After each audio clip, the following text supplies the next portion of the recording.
This is some yew that my mate JT had from a local farmer. The sapwood was a bit marginal, so we took that off, and he wanted to make a bamboo backed one anyway. So he prepped up some bamboo under my expert tutelage, don't you know. Got that all glued up. It had an interesting patch at one end. It had a big knot that was running very shallow angle through the tip, and we'd have lost about 6 inches of length if we had to saw that off. And it's not very long anyhow. So we milled that out and let in a slot of, you know, a patch of heartwood, just for the hell of it. But because it's bamboo backed, it should survive quite nicely. All roughed out by eye pretty much. Bamboo glued on. This is the first go on the tiller, so we can see how it flexes. We're aiming for Christ knows what at 31, 32 inches.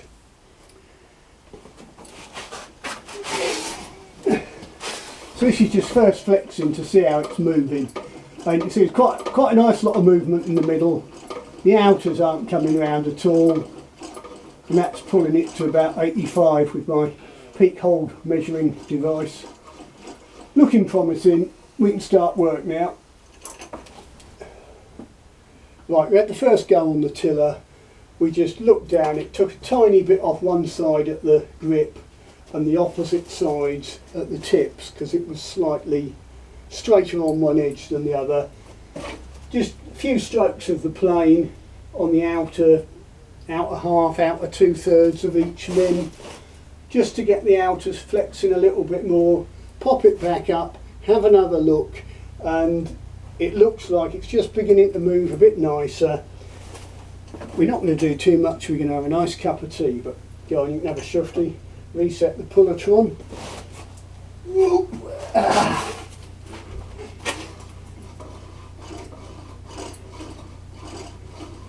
There you are, got to 100 just about, and I can be able to look on the video and see how far it's pulling. Well, read the inch scale, JT, what's that, 15 inches? It's 16. 16. Come down to 16. Yeah, right, so now the theory is, with a string that's just hanging loose about 6 inches, the draw weight, draw length turns out to be the same as with a fully braced bow, which gives us a rough idea. It's about 100 at 16 inches, so we've got plenty of leeway to remove wood, shape it, fettle it, round the belly, polish it, stick feathers on it and do what we like. But first, a nice cup of tea. Wonderful. Wunderbar. Right, here we go.